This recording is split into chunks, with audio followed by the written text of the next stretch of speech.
It's been 80 years since the end of the Second World War in Europe, almost to the day.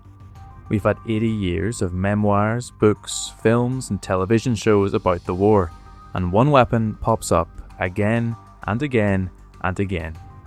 A source of intense fear and respect in Allied accounts, and of great pride in the mythical 88mm guns of the German army. We've all heard the tales of this masterpiece of German engineering, blowing bombers out of the sky, demolishing columns of Allied armour, shelling troops as they hit the beach.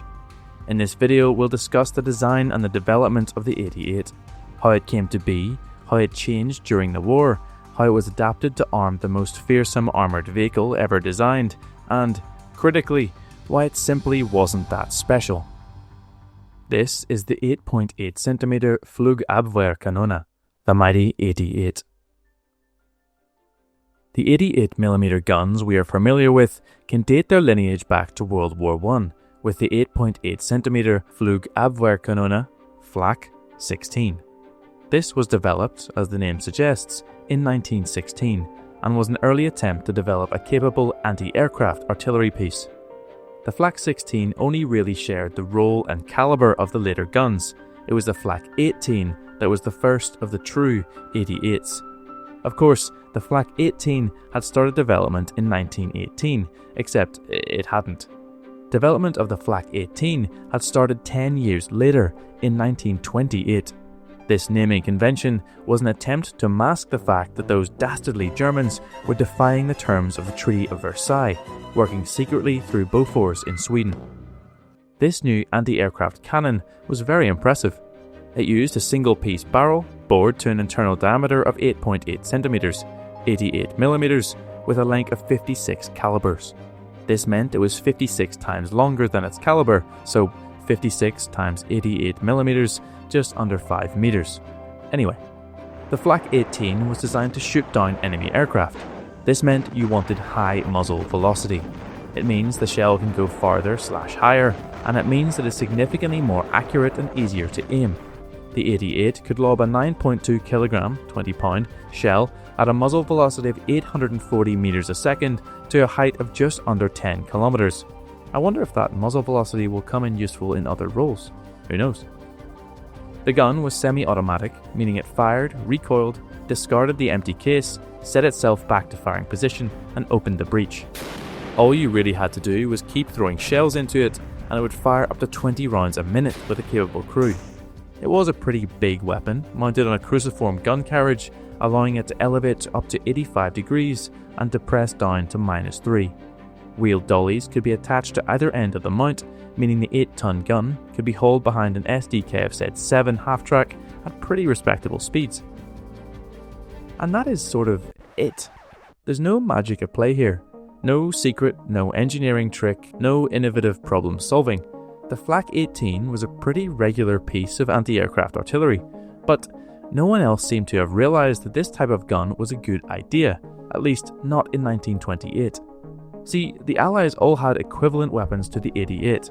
The British had the QF 3.7-inch, the Americans had the 90mm M1, and the Soviets had the 85mm 52K, but these entered service in 1937, 1938 and 1939.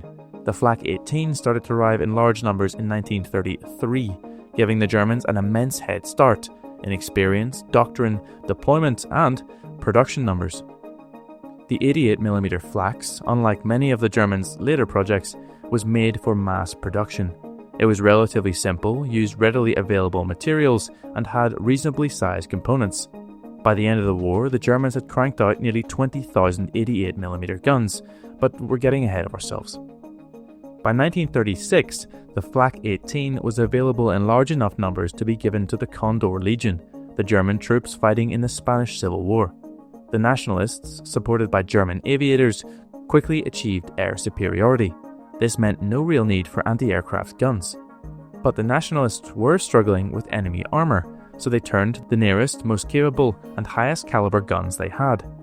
On the 11th of May 1937, 2 Republican T-26s were destroyed near Toledo by forward-deployed Flak 18s, the first armoured victims of the 88. Following this success, the 88s were used extensively against ground targets across the Spanish front line. The high muzzle velocity of the gun meant it had excellent range and accuracy against ground targets, almost unmatched in this time period. It was safe to say the 88 had piqued the interest of the German top brass. In 1938, it was approved for the Flak 18 to be adapted for anti-tank use, providing the guns with direct fire optics with a 4x magnification and 17.5 degree field of view. At this point, a more refined version of the weapon was in development, the Flak 36, which entered service in early 1939. This incorporated many small improvements, but the biggest changes were the use of a simpler, symmetrical carriage using new dollies, the switch to using a two-piece barrel to allow quicker replacement, and the introduction of standardized armoured shields around the gun. A later model, the Flak 37, incorporated all of these changes as well as updated dials and instrumentation for use in a Flak battery, as well as a simplified fuse setting mechanism, but this wouldn't arrive until 1942. But before we go into combat with the 88, here's a present day question for you from this video's sponsor, Aura. Have you ever Googled your own name? What you'll find are data broker websites who sell your information to scammers, spammers, and anyone else who may want to target you. For example, my friend Rose lives in Florida, and when I Google her name, I get everything. Her full name, email, home address, health records, phone number, relatives, people she lived with, even estimated monthly rent, it's all there, and it's scary. These data brokers do all this without your consent, making billions by selling this info to marketers. They are legally required to remove your info if you ask, but they make this process confusing and convoluted, and it can be impossible to keep up. Aura does all this automatically. It's all-in-one digital security. Aura monitors 24/7, alerting me if any of my info is found in the dark web, giving me real-time fraud alerts for credit and banking, and providing VPN, antivirus and password management tools, just to name a few. And if anything does happen, Aura also includes $5 million in identity theft insurance protection. I value my privacy, I value my friends, and I value yours. You can go to aura.com/redwrenchfilms to start your 2-week free trial, also linked below in the description. I'm not leaving myself vulnerable, and you shouldn't either. Now let's get into the combat history of the Flak 88. The 88s were first deployed in Czechoslovakia, where they saw no combat, and Poland, where they saw very little. However, during the invasion of France in 1940, the German army made a shocking discovery. Their standard 37mm anti-tank and tank guns could not penetrate Allied heavy tanks like the French Char B1 and the British Matilda II. While being almost completely immune to the Pak-36, the Char B1 and Matilda II were no match for the AP rounds of the 88s. These projectiles would leave the barrel at over 800 meters per second and penetrate 105mm of armor from a kilometer away. The thickest armor on the Char B1 base was 60mm, and it was a very large, very slow target. Usage of the 88 against armor was still quite rare, despite the early success. However, on the 21st of May, the guns famously stopped an Allied armoured counterattack near Arras, as Rommel gathered all the artillery he could to stop British Matilda II tanks smashing through his flank. Boy, that Rommel fella seems good. And that 88. I can't imagine the sort of damage that could be caused if you gave that pair a wide, flat expanse with almost no cover. The 88s cemented their fame in the desert campaigns of 1940 and 1941. With the Germans enjoying air supremacy, especially in the early stages, the 88s could be used almost exclusively as anti-tank weapons, picking Allied vehicles off at extreme ranges while remaining largely immune to enemy guns. During Barbarossa, the 88s again served the role of a heavy tank hunter. Again, the 37mm Pak-36 could not penetrate the T-34s, KV-1s and KV-2s that were waiting for them. The Germans again had air supremacy, so the 88s could, again, be used almost exclusively for anti-tank duties. Naturally, the 88 was not immune to enemy fire. It was around the same size as a tank with none of the armour. A direct hit would obliterate the gun, and even a near miss would kill or incapacitate the crew. Commanders were told to never position the guns on the front line, encouraged instead to deploy them in prepared, camouflaged positions ahead of an enemy advance. But hey, look at me, talking about artillery pieces like some sort of nerd.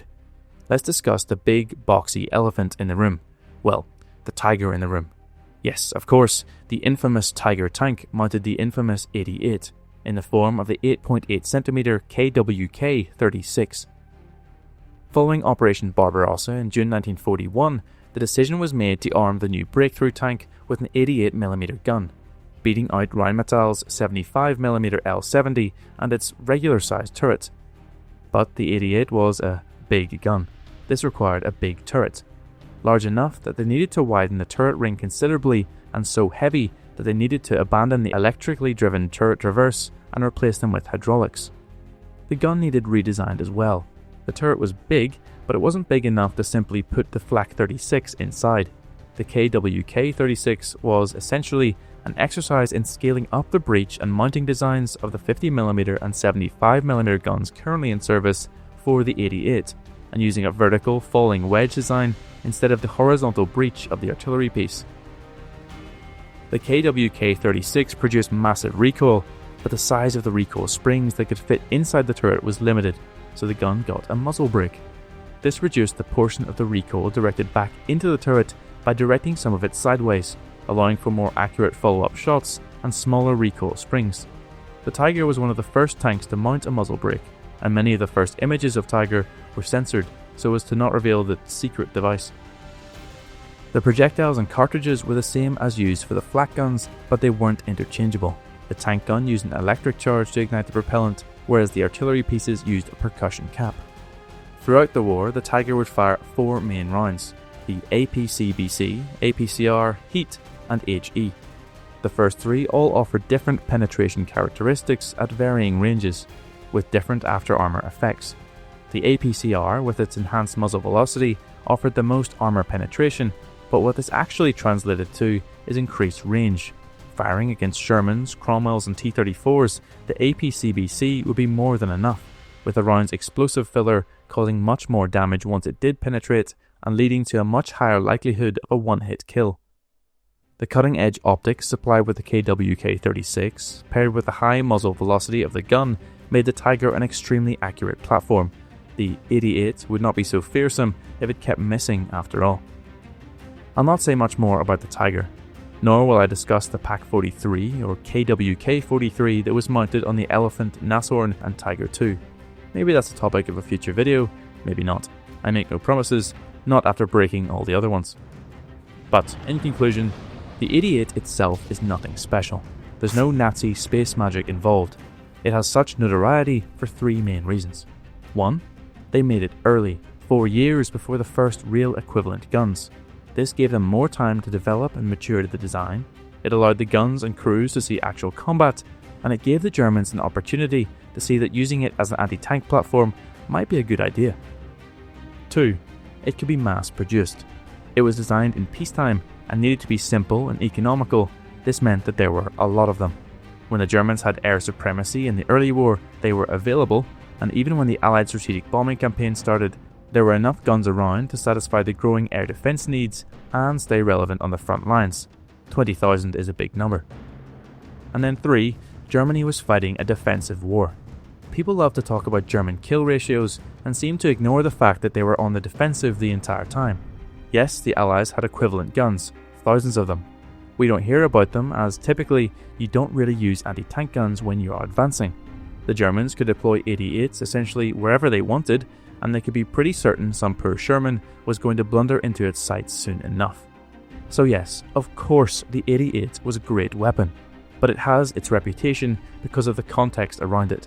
If you had put the 17-pounder, the 90mm, or the Soviet 85 in the same position, they probably would have done just as well. The fact is though, that only the 88 will go down in history as the most fearsome anti-tank weapon of all time. Hope you've enjoyed this episode, I really enjoyed making it. Make sure to check out similar videos on the 17-pounder and the Sherman 76mm and subscribe for more. Please do comment below for some feedback or ideas for future videos. Was I too harsh on the 88? Too complimentary? Let me know. Or you can talk to me directly on the Discord. It's only for Patreon members at the moment, but that membership will also give you early access to my YouTube uploads, as well as providing exclusive content. like my video on Germany's deadly anti-ship missile, the HS-293. Thanks very much for my existing Patreon members for supporting the channel and allowing me to keep making content like this. I'll see you in the next one.